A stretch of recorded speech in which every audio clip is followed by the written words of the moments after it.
betapa haus kami Tuhan akan Engkau. Betapa kami rasa tenang dan damai berada di dalam Engkau Tuhanku Yesus. Saat ini dunia sedang mengalami ketakutan, kegentaran, kekhawatiran Tuhan karena segala sesuatunya sedang digoncangkan. Terutama kesehatan.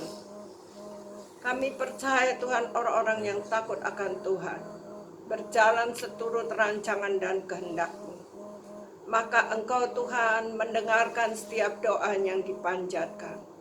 Bahkan Engkau Tuhan mengatakan jangan kamu khawatir. Karena Aku yang melindungi menaungimu. Aku yang memberikan kekuatan dan kemampuan kepadamu. Terima kasih ya Tuhan Yesus.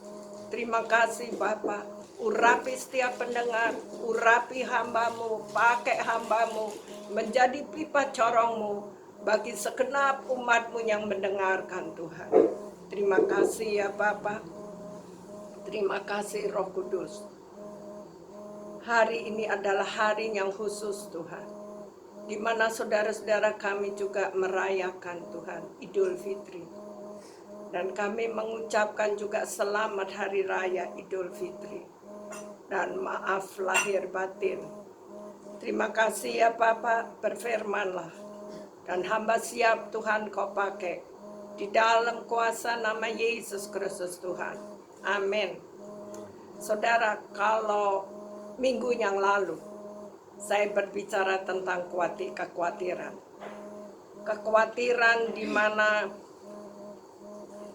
bagaimana kita jangan khawatir.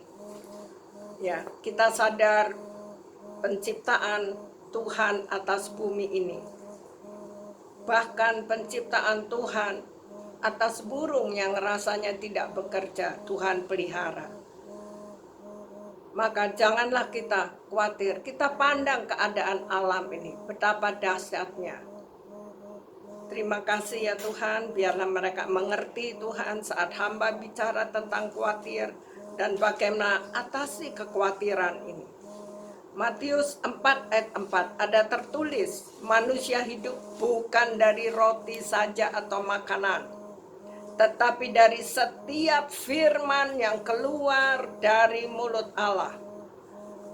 Ya saudara, kenapa? Karena kita jelas tahu apa yang dikatakan pada mulanya itu adalah firman. Firman itu bersama-sama dengan Allah, dan firman itu adalah Allah sendiri. Maka firman Tuhan itu dahsyat mengajari kita. Tulisan-tulisan yang ada di firman adalah dari Allah sendiri. Di mana dikatakan di Efesus 4 ayat 22 sampai 23. Kamu berhubung dengan kehidupanmu yang dahulu, berarti yang lalu, yang tidak baik, yang penuh dengan kemarahan, hawa nafsu, emosi, keinginan, dan kekuatan-kekuatan sendiri. Kita harus menanggalkan manusia yang lama, yang menemui kebinasaannya oleh nafsunya yang menyesatkan. Supaya apa, saudara? Firman Tuhan katakan, supaya kita semua diperbaharui di dalam roh dan pikiranmu dan mengenakan manusia baru, ya saudara. Matius 8 ayat 17. Firman Allah lewat Nabi Yesaya katakan, Dia sudah memikul segala kelemahan saudara dan saya, segala dosa saudara dan saya, segenap penyakit saudara dan saya, Dia sudah tanggung. Ya saudara, Dialah yang memikul kelemahan kita dan menanggung segala penyakit kita. Penyakit jantung, penyakit buta mata, penyakit pinggang, ya saudara. Tulang-tulang yang tidak sehat, ya saudara, semuanya.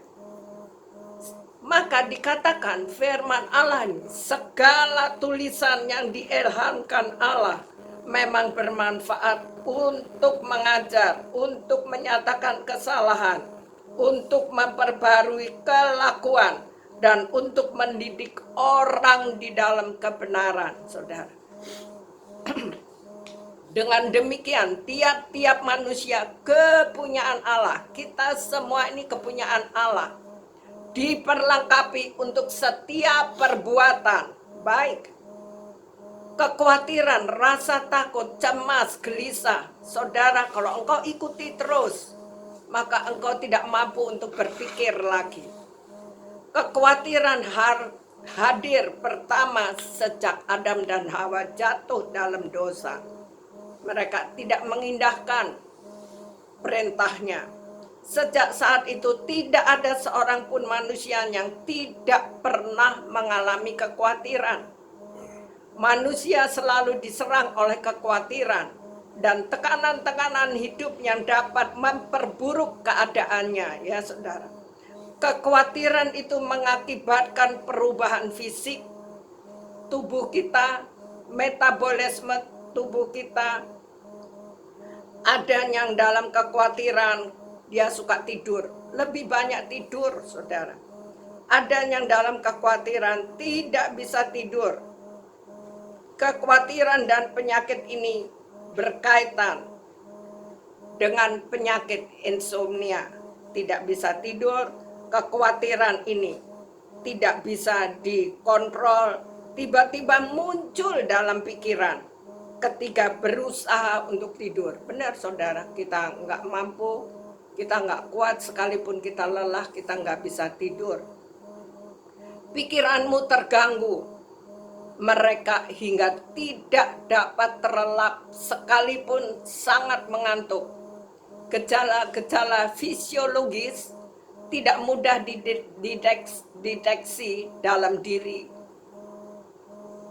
pengkhawatir. Ya saudara, tidak dapat dideteksi. Maka kalau dites EEG, saudara, elektronik palogram, menunjukkan bahwa gelombang otak orang-orang yang sedang khawatir beda. Pengaruh yang sedang berpikir, berusaha memecahkan masalah gelombang otak yang khawatir, kurang dari yang dibutuhkan untuk ciptakan suasana rileks. Ya saudara, engkau nggak bisa rileks, engkau mau pergi kemana ketika serangan lewat pikiran, kekhawatiran itu muncul, membuat engkau tidak damai, membuat engkau tidak tenang. Kegiatan selaput otak, terutama bagian kiri, itu meningkat. Akibatnya pengkhawatir terus terjaga dan tegang, serta tak bisa rileks, nggak bisa tidur, ya saudara. Ingat, ada masalah, setiap orang tuh menghadapi masalah, nggak ada orang yang tidak mempunyai masalah, ya saudara. Pasti ada jalan keluarnya. Jadi kita ingat, kalau kita melekat sama Tuhan, seberat apapun masalah yang kau hadapi, saya hadapi. Ketika kita terus mengenang akan Tuhan, kita mengingat akan firman-firman-Nya, kita baca kebenaran-kebenaran firman-Nya, itu akan membuat hatimu lega, itu akan membuat pikiranmu tenang, itu akan membuat engkau bisa rileks. Ya saudara, kekhawatiran tidak akan menambah sejengkal pun panjang usia kita. Ingat, bahkan malah bisa memperpendek. Banyak orang hidup dalam kekhawatiran dan kecemasan mengenai apa yang belum terjadi. Ketakutan, kecemaran, kekhawatiran dalam kondisi seperti ini tidak akan menikmati kehidupan. Kebahagiaan dalam kehidupan hanya menjadi milik orang yang mampu menikmatinya dengan ucapan penuh syukur. Ingat saudara, waktu akan jam. Hari berlalu, tahun berlalu. Jam kehidupan hanya sekali berputar, dia tidak akan balik lagi, saudara. Ada detik-detik harus dilalui dengan kepahitan. Ada detik-detik yang dilalui dengan manis. Dalam segala hal, ucapkanlah syukur, saudara. Ucap syukur senantiasa, itu kunci rahasia. Dalam kehidupan saya mengucap syukur. Dalam berjalannya usia 72 tahun, saya hanya bersyukur dan memuji Tuhan. Maka jalanilah setiap detik itu dengan imanmu. Kuatkan imanmu, bangkitkan imanmu, saudara. dan kasih, terutama kasih. Kita tidak memiliki kasih. Kasihmu luntur karena kasihmu hanya kasih manusia.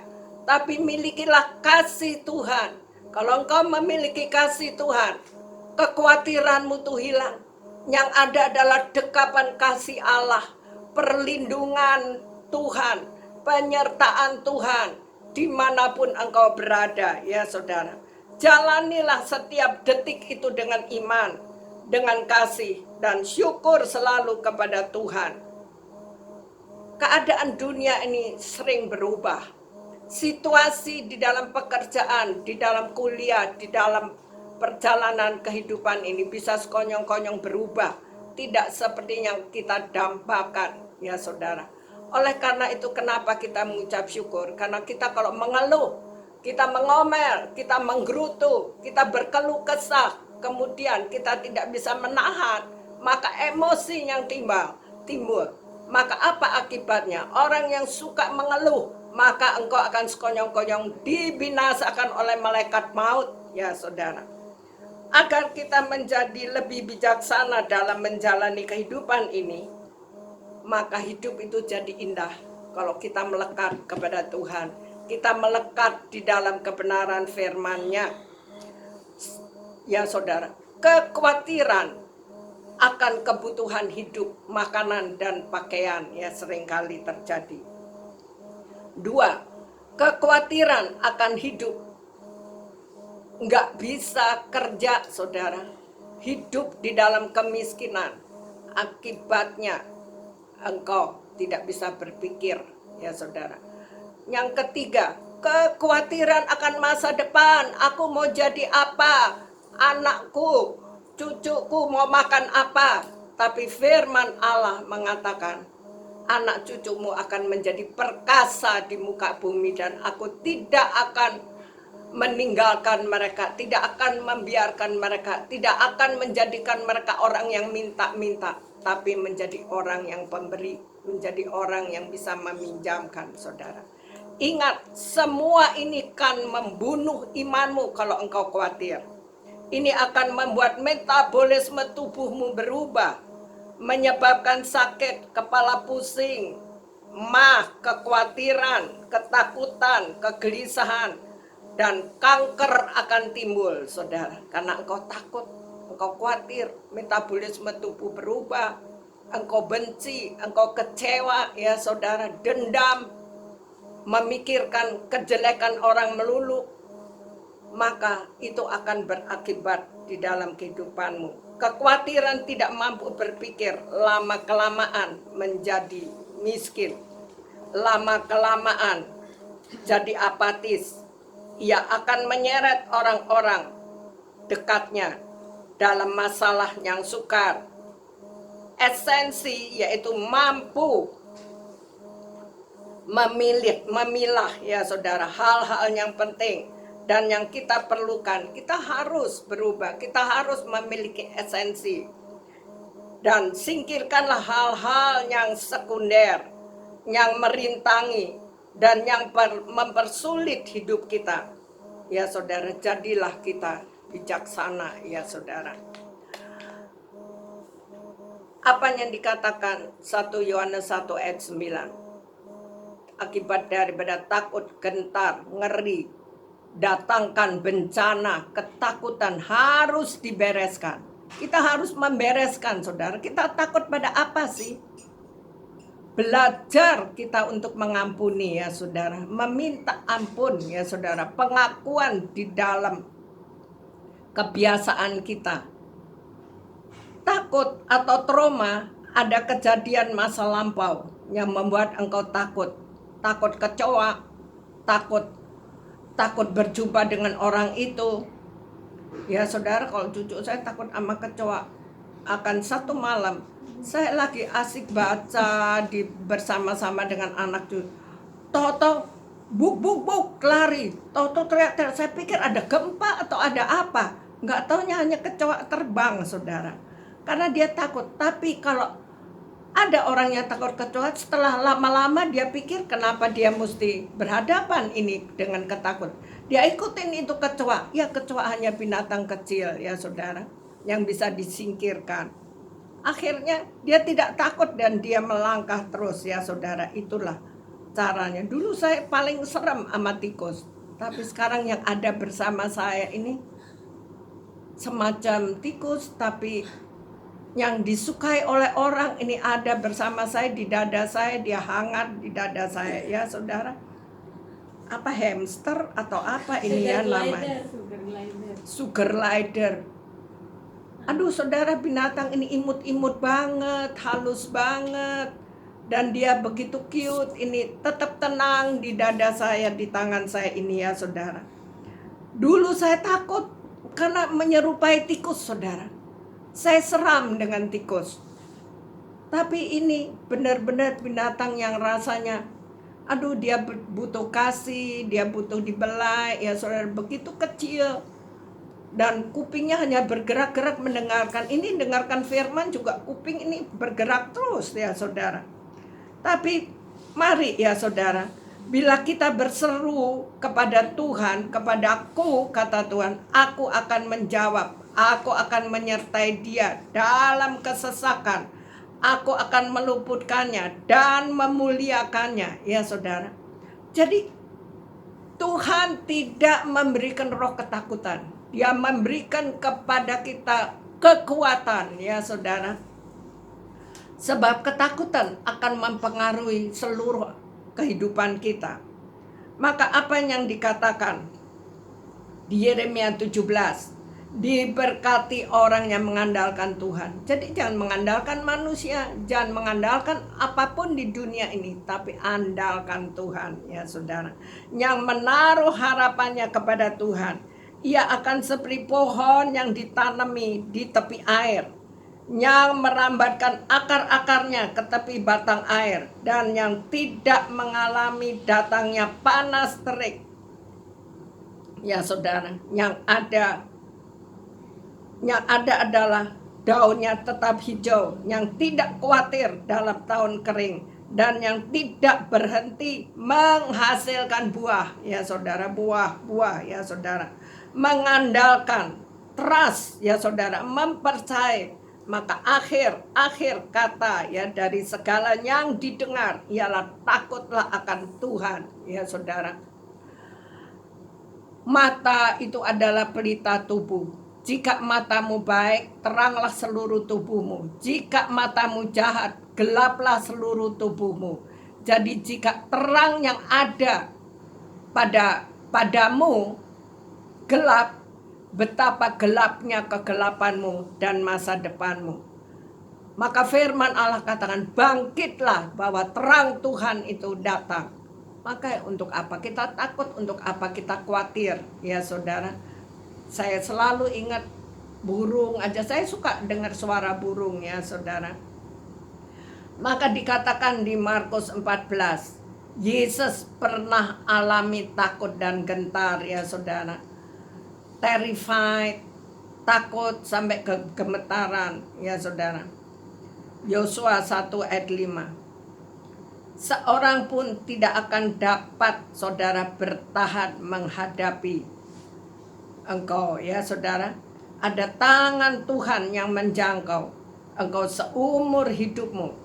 Seperti aku menyertai Musa, demikianlah aku akan menyertai engkau. Aku tidak akan membiarkan dan tidak akan meninggalkan engkau ya saudara. Maka sebagai penutup ya saudara, apa yang dikatakan di firman Tuhan di 2 Tawarik 6 ayat 4. Ia bersukacita, terpujilah Tuhan Allah Israel yang menyelesaikan dengan tangannya apa yang difirmankannya dengan mulutnya kepada Daud.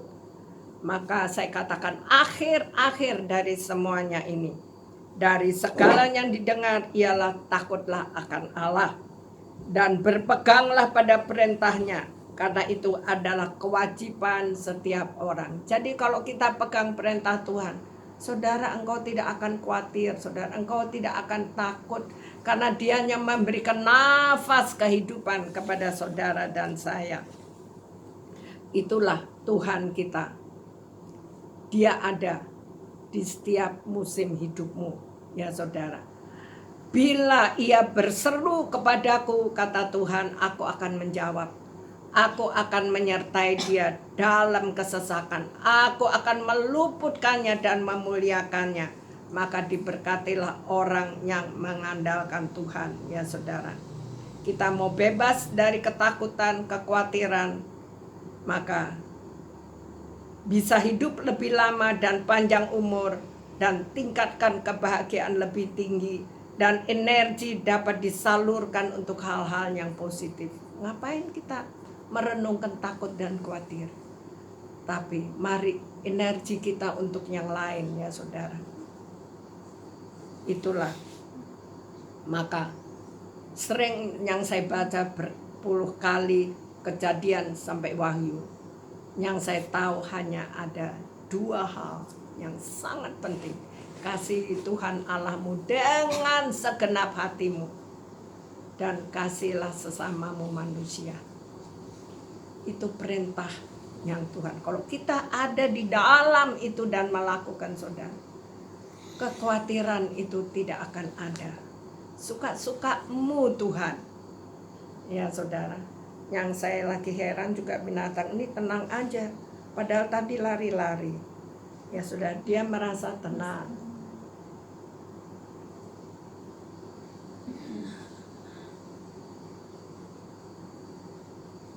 Itulah, mari kita berdoa, ya saudara. Bagaimana Tuhan boleh menyertai saudara dan saya. Kuatkan imanmu. Jangan kita khawatir, jangan kita takut, ya saudara. Karena Allah itu akan menjaga kita.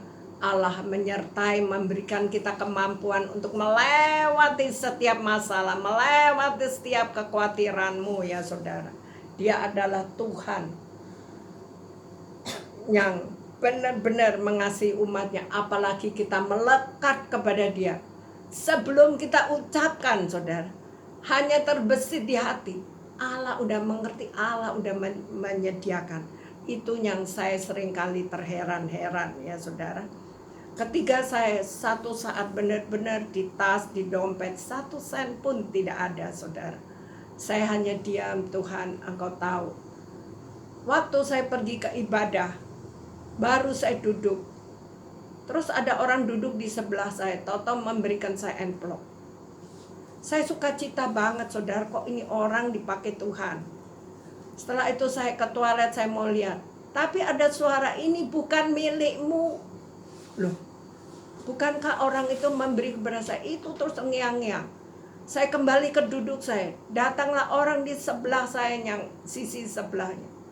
Suara itu katakan, berikan semua. Tuhan, kan aku gak punya duit. Berikan semua, saya berikan, saudara. Dan waktu saya di rumah, orang datang memberikan saya bungkusan. Saya pikir bungkusan kue, bungkusan uang, saudara. 25 juta. Saya terheran-heran. Allah itu tahu apa yang ada di hatimu. Maka jangan pernah engkau khawatir, ya saudara. Beri, maka engkau akan diberi. Maka ada di dalam slide saya pun, kalau saudara ingin membantu orang-orang juga, bahkan di gereja banyak orang-orang yang tidak mampu, yang tokonya tutup, yang semuanya akhirnya ekonominya, ya saudara, kami membantunya agar mereka juga bisa makan. Saudara boleh salurkan itu, ada nomor akunnya, terserah dengan kerelaan saudara, dan Tuhan yang akan membalas engkau berlipat kali ganda. Terima kasih ya Tuhan Yesus. Biarlah umatmu yang hidup dalam keadaan situasi kondisi sekarang tidak mengalami kekhawatiran, tapi percaya kepadamu. Burung dipelihara, maka manusia juga diciptakan serupa dengan gambar Allah. Maka diberkati orang-orang yang mengandalkan Tuhan. Yang sakit akan memperoleh kesembuhan. Yang berbeban berat akan peroleh kelegaan. Saat ini Tuhan, yang terbaring pun karena terkapar oleh COVID, Engkau lawat Tuhan. Biarlah mereka memiliki kekuatan dari dalam Tuhan, yang bertumbuh dari dalam, yang akhirnya mereka mempunyai pengharapan. Mereka percaya bahwa sakit mereka, panas, batuk, paru-paru infeksi, sembuh di dalam nama Yesus Kristus Tuhan. Penyakit apapun akan sembuh karena engkau percaya kepada Allah pencipta langit dan bumi ini. Maka engkau diberkati seluruh kehidupannya. Rohmu mulai bangkit. Maka tidak ada penyakit yang bukan seizin Allah berada di dalam tubuhmu. Di dalam nama Yesus Kristus Tuhan. Dan tidak lupa kami berdoa untuk pemerintahan bangsa kami Indonesia. Engkau tolong hikmat-Mu Tuhan. Bagaimana menyelesaikan semua yang ada di dalam negara ini. Presiden, wakil presiden, dan seluruh kabinet 6. Seluruh jajaran Polri, TNI Tuhan. Seluruh angkatan Tuhan. Bahkan legislatif, eksekutif, yudikatif, Engkau Tuhan yang mencengkram mereka. Engkau satukan Tuhan pemerintahan ini di dalam nama Yesus Kristus Tuhan. Dan seluruh aparat Tuhan. Semua Tuhan. Sampai kepada satpam Tuhan. Kekuatan Kau berikan, hikmat Engkau berikan, dan roh takut akan Allah pencipta langit dan bumi melanda Indonesia, melanda seluruh dunia. Karena Engkau sedang mengasihi dan Engkau sedang hadir di bumi ini. Memberikan bahwa Engkaulah Allah yang hidup. Di mana orang percaya, mereka bertobat, Tuhan Kau pulihkan semuanya. Menjadi manusia yang diperbarui di dalam rohnya. Di dalam nama Yesus Kristus Tuhan. Hamba berdoa dan mengucap syukur. Amin.